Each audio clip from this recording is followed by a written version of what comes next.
Après, je pense qu'il faut vraiment le critère, on n'en a pas énormément parlé, mais sauf fortune personnelle, je pense que vraiment la partie financière, elle est super importante et il faut vraiment bien la ficeler. Donc ça serait voilà, bien ficeler le projet financièrement, pas se décourager. Je pense que ça, il y a des périodes où des fois, moi je suis un peu championne pour ça, mais des fois on se décourage parce que il y a plein de galères, il y a on peut pas tout maîtriser, même si on a une idée assez précise de ce qu'on veut faire. On travaille avec des gens, voilà, des fois il y a des déconvenus et voilà. Et puis comme ce qu'on disait tout à l'heure, c'est-à-dire qu'on prend plein d'infos et des fois on se noie un peu et on sait plus trop où on en est. Et donc voilà, faut essayer de garder le cap, la ligne, ne pas se décourager. Et le dernier conseil, je pense qu'il faut aussi se mettre une maison d'hôte, c'est très personnel en fait. Je trouve il faut vraiment s'investir personnellement et y mettre de soi. Voilà, dans tous les aspects, que ça soit la déco, l'accueil, faut être en phase avec son projet, avec ses valeurs et faire quelque chose de personnel. Voilà, d'authentique.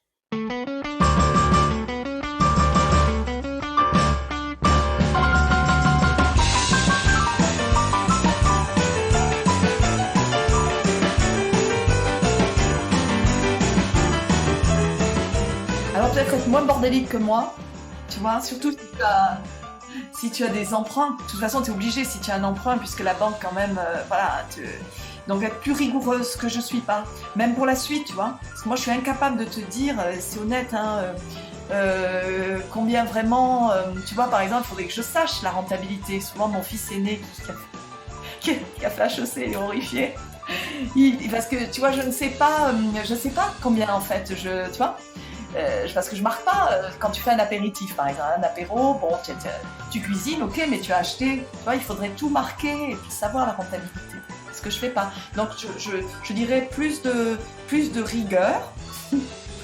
Mais bon, je crois qu'il faut aussi laisser quelquefois parler un peu son cœur, parce que si on calcule, oui, je vais pas acheter pour l'apéritif, bon, comme c'est gratuit, je vais quand même peut-être pas acheter ce truc bio là qui coûte la peau du derrière, tu vois, et je vais faire quelque chose de plus simple. Enfin, je sais pas, c'est des choix aussi, C'est des choix, mais je reconnais que je suis pas la corde au cou. Voilà.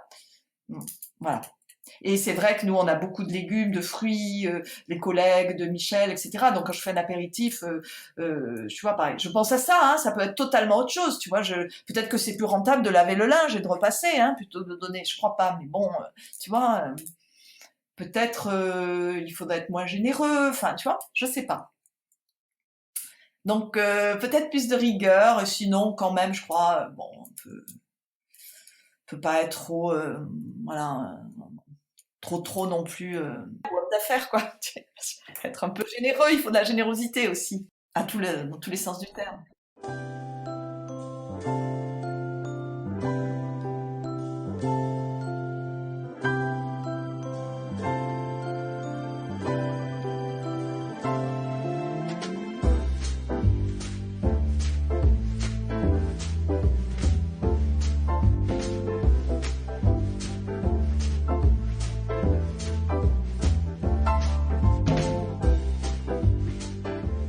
Peut-être de bien peser son investissement par rapport à la rentabilité.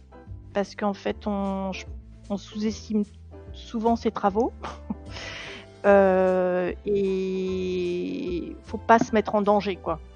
Voilà. Après, il y a des investissements pour sa résidence principale qu'on met dans sa maison, puis on rentabilise, on n'a pas forcément besoin de dégager un salaire, mais quand on fait des gros investissements, il faut quand même bien gérer ça, quoi.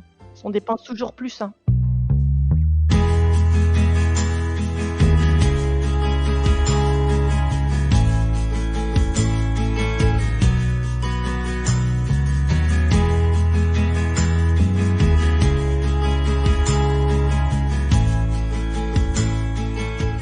Il faut aimer travailler. Des journées. C'est vrai, quand je donne une journée type, ma foi, on dirait que j'ai pas énormément de travail, mais je sais pas comment je fais. Je suis tout le temps en train parce qu'en plus je fais des confitures, je je suis tout le temps occupée en fait. Je sais pas comment je fais, mais je suis tout le temps occupée. Donc, l'autre qualité, mais qui peut aussi devenir un gros handicap, c'est être hyper disponible, néanmoins en sachant mettre les limites. Parce que c'est un métier où les gens ont facilement pas de limites. C'est-à-dire qu'ils veulent quelque chose et ils n'ont pas fait la connexion souvent que tu es dans une maison d'hôte. Donc c'est-à-dire qu'à minuit, t'es pas obligé de répondre au téléphone, quoi. Et ça, il y en a beaucoup qui le... Donc, c'est aimer le travail, aimer le contact, être très disponible et hyper compréhensible parce qu'au final, c'est quand même le client qui a raison. Mais savoir mettre ses limites. Et savoir mettre ses limites, c'est être très clair sur je fais ma table d'hôte tel jour, les arrivées c'est à telle heure. Je me fais aider par une personne, un peu un coach là, le coach, la psy. Elle me dit, Ève, les limites, ça veut pas dire que vous êtes psychorigide. Ça veut dire que vous mettez un cadre. Après, si le cadre vous voulez le ramollir, si avec certaines personnes, ok, bah oui, vous pouvez arriver à midi, ça avec grand plaisir. Vous le faites. Mais le fait d'avoir écrit vous arrivez à 16h, si tu n'as pas envie de dire que tu peux arriver à midi, eh ben, tu peux le dire, c'est écrit. Donc, aimer le travail, aimer le contact, être disponible en mettant des limites. Et puis je crois aussi, alors là, je ne sais pas si c'est une qualité, il faut aimer faire plaisir à l'autre. Il faut aimer offrir.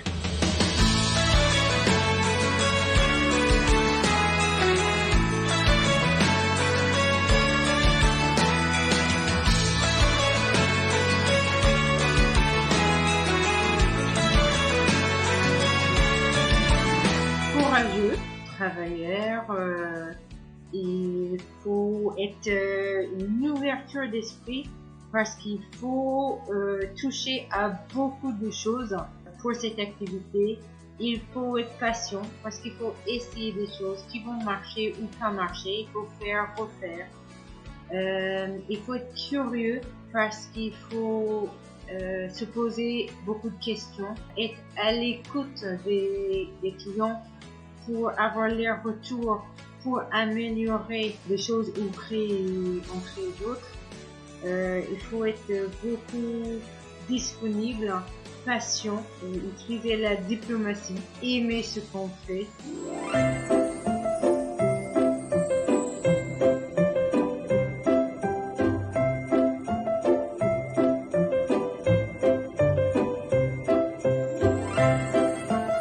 Vous venez d'écouter un épisode spécial calendrier de l'Avent et je vous en remercie. Pour soutenir le podcast, mon plus beau cadeau de Noël est de recevoir une avalanche d'avis et 5 étoiles sur Apple Podcast. Cela ne prend qu'une minute et c'est la meilleure manière de témoigner votre intérêt pour mon contenu et de le faire connaître au plus grand nombre. Bah oui, faut savoir partager, hein, c'est ça l'esprit de Noël. Merci à tous et à demain pour encore plus de conseils, d'astuces et de bonne humeur.